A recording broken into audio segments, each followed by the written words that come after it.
This is Ryan Elliott for Boxing Social. We're here in Glasgow for the World Boxing Super Series semi-finals. With me, Hall of Famer Barry McGuigan. Barry, it's been a while. How are you doing? I've been great, man. How have you been? See, I'm working for this bad brat, Bob. What you hanging around with that guy for? I'm only joking. I'm getting a left hook. He's swinging left hooks. Anyway, yeah, great to be here. It's a culmination of a lot of hard work. First world title fight, and we really believe Sunday morning he'll be the new IBF super lightweight champion of the world. Let's just start with this week's fight week activities, if you will. We had the open workout yesterday, we had the press conference today. Yeah. Josh, to outsiders, has looked very comfortable, even though it's the biggest fight of his career. How do you think he's handling it? You know him very well. Do you think he's coping fine? Yeah, he's had a long camp for this because of the politics, and you know there were issues about the WBSS, and there was concerns that it wouldn't happen, and we didn't have a date, blah blah blah. So it's he up sticks at the end of last year, and he's now got his own place a couple of miles from the gym down in Wandsworth, and Danielle is working in York Road, which is directly opposite the gym, literally 50 yards away in a hairdresser. He's got Manny the dog down with him, and he's settled, and he's been training really hard, and it's probably be 16, 17 week camp for this fight. Now in the early stages he was only going through the motions and working on tactics, but what it's done is it's given him the time to work on all of those little fine-tuning details that you need to do. You know, Taylor was always a very talented kid. Switching from orthodox to southpaw, ambidextrous, speedy, good combination punches. But the difference in the pro game is really just placing your shots and sitting down on them for another half a second, which means you're in a firing line a little bit longer, but you're punching with more authority. You're punching through the target. All of that sort of stuff. So and putting combinations together, working out, what tactics were going to be for Baranchyk. So all of that's been put in place, and he's had a long camp, and he's in the best shape of his life.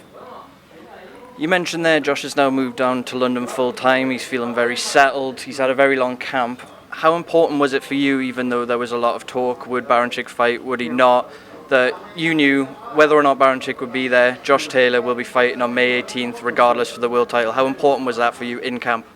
That was really important for us. Now, the Thai guy who was going to be the replacement is actually here, and he got in today, and he was inside the 144-pound limit, 3 days out from a camp. So he travelled all the way from Thailand. So he's here if, for whatever reason, Baranchyk doesn't come through. But he's here. Freddie's here with him. They're pretty serious about what they're going to do, etc., etc. It was frustrating that there was talk that he wasn't going to turn up and all of that. But again, I think they were trying it on. But the bottom line, Ryan, is that he didn't really want to be here. He didn't want to come here. And I know that won't make him fight any less hard, but the reality is, heart to heart, he didn't want to be here, because Josh Taylor's a hard fight no matter where you fight him in the world. He certainly didn't want to come to Glasgow to fight him. And he has to come here. He's here, and now we just get on with it. But I'm saying it won't make the fight any easier, but be honest about it. He didn't really want to be in this position, and I think the WBSS put the pressure on him and threatened litigation and said, you signed all these contracts, you just can't walk out on this. So now he's here and the fight's on. As I say, it might make him even fight better, but the real truth is he didn't want to be here. So we take encouragement from that. I think it was about a month out from the fight when you actually got the confirmation Baranchyk will be fighting the IBF title, will be on the line. Obviously Josh is a thorough professional anyway. I imagine he's worked hard the whole way through camp, but do you think it gave him just that little bit extra he needed for the final month of preparation, just to know that it will be Baranchyk? Yeah, I think he's pretty annoyed with Baranchyk. He's annoyed that he put all this uncertainty into it, and it made the whole thing look shaky, and then there was talk that he wouldn't fight for the title, and then of course Camoso then contacted the IBF and said, look, this was all agreed, and so the IBF said to him, you either sign it or you give your title up, and Taylor fights for the vacant title against the next contender. So he's here now, and so all we've got to do now is get on with it. But at that stage, Taylor had sparred about 100 rounds, and so then we could narrow down on our sparring partners and think, right, this is the style you got to cope with, this is the fight tactics, these are the the combination you're going to be throwing, the tactics for the fight, etc., etc. So we can really get on with it. And so that's been good to know a month out that we just really focused on Ivan Baranchyk. We saw Ivan Baranchyk at the open workout yesterday. He did some pad work. He looked in fantastic shape. What do you think we can expect from him on Saturday night? I know you've probably studied him a lot. What do you expect to see from Ivan Baranchyk? Ivan Baranchyk is the most dangerous fighter Josh Taylor's ever fought. That's not a question of. He's not tactically or stylistically the best fighter that Josh Taylor's ever fought, but from a purely dangerous perspective, he is the most dangerous fighter he's ever fought. And so Taylor needs to be switched on every second this fight is going, from the first bell to the last. And he will have to be focused, and he'll have to be disciplined, and he have to stick to his tactics, and just be disciplined from bell to bell. And that's what I'm expecting from him, and that's what he'll have to show. And he has not to allow the crowd to get him psyched up. He's just got to keep his cool, keep his composure, because that's the difference between Josh Taylor and Ivan Baranchyk. Ivan Baranchyk is a bright, intelligent guy, but he fights aggressively, like me, and I could not go back, and neither can he. And the difference is Taylor can fight going forward and going back, and going sideways if he needs to. That's the difference, because he's got the adaptability. It's not been a long relationship, but Ivan Barancyk's now joined up with Freddie Roach. Yep. What do you think Freddie could have done for Ivan in such a short space of time, and how do you think that changes the way this fight goes? I've got real respect for Freddie Roach. He is, here he's walking in the door as I talk about him. He's got real credibility, and he's been in the game a long time, and he's a sage. But he's getting on in life, and he's not a well man. And I don't know that he will have had enough time with Baranchyk to put his shape on him, as it were. But I still think it's a very dangerous fight. Just like I've always said, I don't think that will make the fight any easier. And he will definitely, Freddie Roach being in the corner with anybody will add to him. The very fact that he's there alone, if he never says a word, the fact that he's there makes him feel more confident. And I suppose that's what he does. But again, we just have to wait and see how it goes and how it develops. We've heard Freddie a lot this week already talking about how he wants the Ivan to fight on Josh's chest, he wants to close the distance, he wants to fight with him in the pocket. Yeah. Do you think it would be foolish to underestimate Josh Taylor's ability to fight on the inside? I hope they have. He's mentioned several times that he sees flaws in Taylor and that they are going to exploit those flaws, etc., etc. Well, we'll just wait and see on the night. But we've got our tactical plan. Josh has got to deliver that plan, and I have 100% confidence that he will, and I have 100% confidence that he will win, and he will win spectacularly. Just the final thing on Josh, it's someone you've been around for a very long time. You've watched him develop, you've watched him come through close domestic fights, Commonwealth title fights, beat former world champions. How confident are you that Scotland has a new world champion this weekend? I'm 100% confident he will win the world title on Saturday night. 100%. It won't be easy, and it's up to Josh how easy that fight turns out, or how not easy it turns out to be. He can either make it hard or make it easy. But that's up to him, and it's about him keeping his cool and keeping his composure, and then just putting his plan in place, and slowly delivering that plan, and being spiteful and nasty and switched on, focused, 100% focused from start to finish. But I know he will be. He will be like that, because this is his big opportunity. He's not going to let it go by. Elsewhere on the card this weekend, you'd be forgiven for forgetting we've actually got a bantamweight world title fight as well. How excited are you for INOUE Rodriguez, and what's your thoughts on that fight? I don't think anybody beats INOUE. INOUE he's an incredible fighter, and I look at Rodriguez, and I think Rodriguez is struggling to make the weight. Big specimen for 118 pounds. As soon as he hits him clean, it's over. That's what I think. But Rodriguez is a tough kid. I just think INOUE is a pretty unique guy.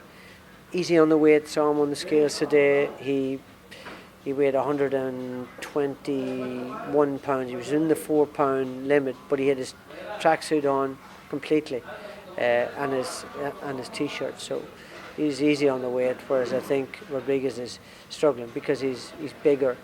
And I don't want to dismiss him and say, but I just think INOUE hits so hard that it might go 4, 5, 6 rounds, but as soon as he lands clean on him, the fight's over. I think you're somebody that agrees with most boxing fans that expect INOUE to go on and win the tournament in the next few months. He's already a 3-weight world champion. He's been involved in so many big fights. How many divisions do you think this guy's going to have to step up before someone gives him a serious test? I think super bantamweight will be. He'll have some good fights in super bantamweight. Navarrete, who beat Dogbo again for a second time, really gave him a terrible beating. I think he could be very hard work. Daniel Roman, I wasn't that impressed with him against TJ Dahoney, but he's not bad. I think there's his limit. If you look, he's only a little small guy. You can see where he's been in the sort of flyweight, super flyweight. He's not big. I think then you reach a stage where your punching power stops being effective. It happens to everybody, even Mikey Garcia. So there is a limit, and then if you fight guys that are average at a certain weight, you can beat them. But then you fight the really good guys, and that suddenly you're not as effective. When you get to a certain weight, he was a flyweight, super flyweight, bantamweight. I think super bantam's probably his limit. Moving away from this weekend's card, let's talk about the McGuigan gym. Lawrence OKOLIE recently linked up with his son Shane. Yeah. How excited do you have him in the gym? Yeah, he's a very cool dude. Nice guy.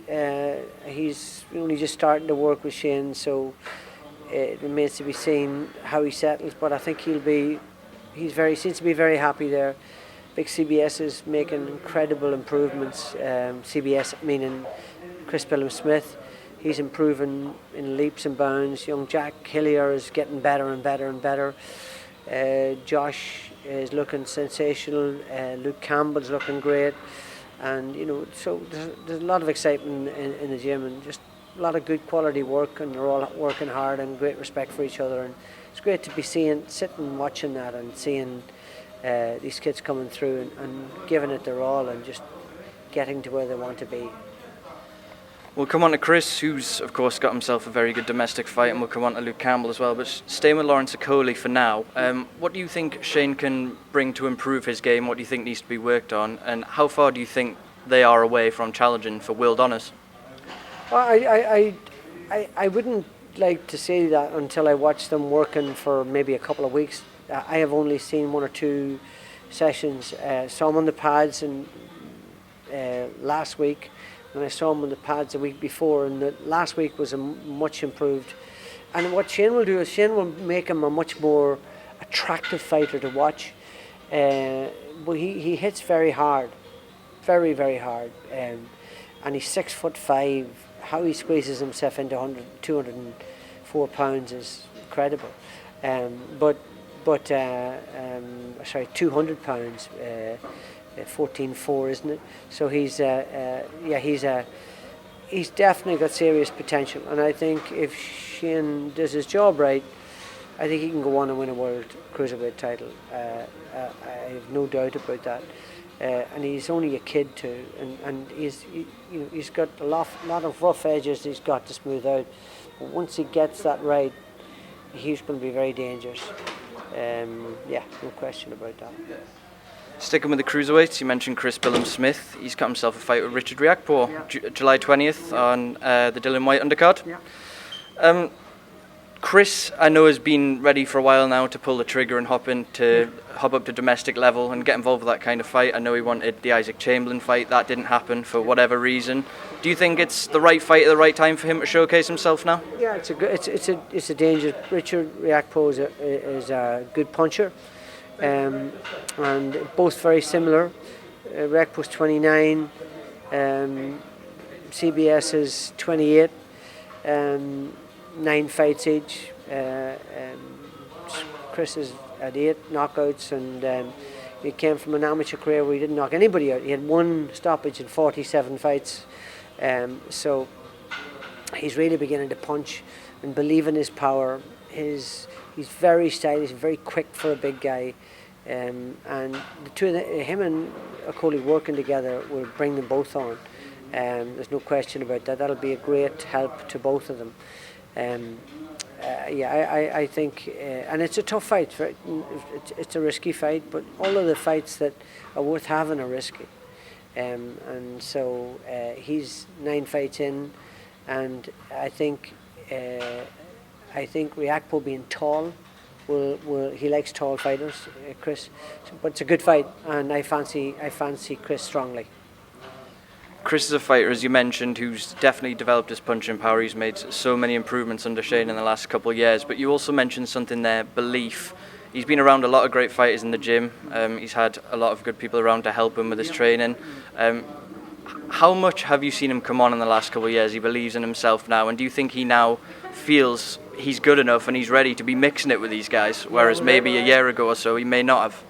Yeah, without doubt. The last 10 months, he's really broken through, and I've watched him sparring, because I can only watch him in sparring. Then I drove the whole way to see him in Nottingham last week, and as I got to junction 17 on the M1, there was an accident between 24 and 25, the junction and I knew it would happen, and so I went as quickly as I could within the rules, and got straight into the arena, and I kept ringing and said, we're walking to the ring now, where I am, still 5 miles away. Walked into the arena, and he hit him with those last 3 punches, knocked him down, and I went, oh, for God's sake. So I went down, and he says, where were you? I said, I got stuck in traffic. So anyway, I watched the last combination, which was great, which was the ones that done all the damage, but so I missed that. I was a bit frustrated about that, but yeah, he's made a lot of breakthroughs, and again, as you say, Ryan, you've known him for a long time because you've been around with us, and so he's really beginning to believe in himself, and he's a fantastic young fella, really lovely guy, and hard worker, and very disciplined, and I want him to be as successful as he can be. I really want him to reach the very top. Just to round it off, Luke Campbell, the WBC mandated him to face Vasily Lomachenko for the vacant WBC lightweight title. Just your thoughts on that fight. How much of a chance do you give Luke? I give him a tremendous chance, and I know that he will be a ranked outsider, but that doesn't matter. That's better. And I know that Lomachenko wants to come to the UK, and both of them won gold medals in 2012, and it's interesting. Lomachenko won the gold at 60 kilos, and Campbell won it at, I don't know whether it was 56 or whether it was still 57. I think it was still 57. But I've seen the two of them stand alongside each other. Campbell looks a much bigger specimen. He's grown since then. I know that Lomachenko is a superb fighter, but he's hittable, he's beatable, because He was beaten, was it Sosa that beat him? He can be knocked down. Linares had him on the floor, and Jose Pedraza hit him a lot. So if Luke Campbell can hit him, he can hurt him. And if Jorge Linares can knock him over, Campbell can do every bit as much, if not even hurt him even more. So I'm although again, as I say, he's, if you look at LOMA-CAMPBELL as an all-rounder, he's really special. But I give Luke a tremendous chance, honestly. I really give him a tremendous chance. And I'm slightly annoyed the fact that the WBC didn't give him a shot at the title before, because he always wanted to fight LOMA-CAMPBELL. He just wanted to fight for the title and win it beforehand. So there was Devin Haney, and there was the other guy who I keep forgetting, Abdullayev. He was there. So I thought the WBC would have given him a shot at either one of those two beforehand, but it doesn't matter. The only thing I would say is that LOMA-CAMPBELL did break his hand in his last fight, so I don't think he should be allowed the time. He can't put it back endlessly. He should just, either let Campbell fight. If I were Eddie, I'd be asking them to make him fight him as soon as possible, and if not, let him fight Devin Haney or what's the other guy called? Abdullayev. And then he can fight LOMA-CAMPBELL, but don't hold him back. Luke's 31 years old, and I would be insisting on the WBC doing that. And of course that fight's a great fight, and if LOMA-CAMPBELL can fight, and maybe his hand is not as bad as he thought it was, maybe he can fight sooner rather than later. But it's a great fight, and it would be great to have it in something like the O2 and put on a spectacular undercard as well. That would be a great fight. As you mentioned there, I think many expected the WBC to order Campbell versus someone like Devin Haney rather than LOMA-CAMPBELL. I know LOMA-CAMPBELL was always the plan eventually, just maybe not so soon for this title. I know Eddie wasn't too pleased about it. From what I've heard from Shane, there was never a moment of doubt in Luke Campbell's mind. No. He was up for it. He believed he could beat him 100%. What does that say about Luke Campbell as a fighter and as a person? Well, Campbell loves the challenge. He's not afraid of anybody. And he's one of these, because he's 31 years old, but there's no miles on the clock. He's fresh as a daisy. And I've watched fighters over the years, and the best way to learn is empirical evidence, actually working with people and seeing how they change. But this guy has got as much desire now as he had when he was 21 years old. He is very, very determined. He's getting better. He's driven. He's really focused. He wants to win everything. If he's playing table tennis, he wants to play until he beats you. If you're playing darts, you play until he beats you. If he's doing a circuit, he wants to be the best. So, so that's the sort of competition in the gym we love.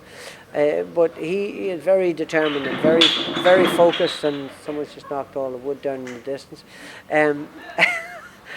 So yeah,